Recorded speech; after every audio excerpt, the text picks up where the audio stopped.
আমি বলছিলাম না একে একে তোমার সব স্বপ্ন আমি পূরণ করে দেবো। তোমার প্রথম স্বপ্ন ছিল একটা বিল্ডিং বাড়ি দিবা, দিয়ে দিছি। তোমার দ্বিতীয় স্বপ্ন ছিল একটা মোটর সাইকেল কিনবা, সেই মোটর সাইকেলে তুমি চা খাইবার দেবে, নিয়ে এসে দিলাম। আল্লাহর কাছে চাই বাবা, তোর মতো ছেলে যেন ঘরে ঘরে জন্ম নেয়। আসলে তো তুই আমার ছেলে না বাবা। এ কি কও, তাহলে আমি তোমার কি?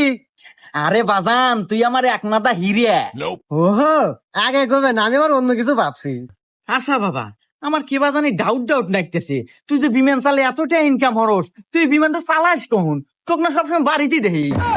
ও শীত বাবা, তুমি এখনো মূর্খের মতো কথা বলতেছো। আরে বাবা, এটা ডিজিটাল যুগ, তোমার বুঝতে হবে। তুমি জানো না যে বিমানের সব পাশপাতি সব কম্পিউটার দিয়ে কন্ট্রোল করে নিচ থেকে। আরে বাবা, এখন আর আসমানে যেতে হয় না বিমান চালানোর জন্য, এখন ঘরে থেকে মোবাইল দিয়েই কন্ট্রোল করা যায়, যেটা আমি করি।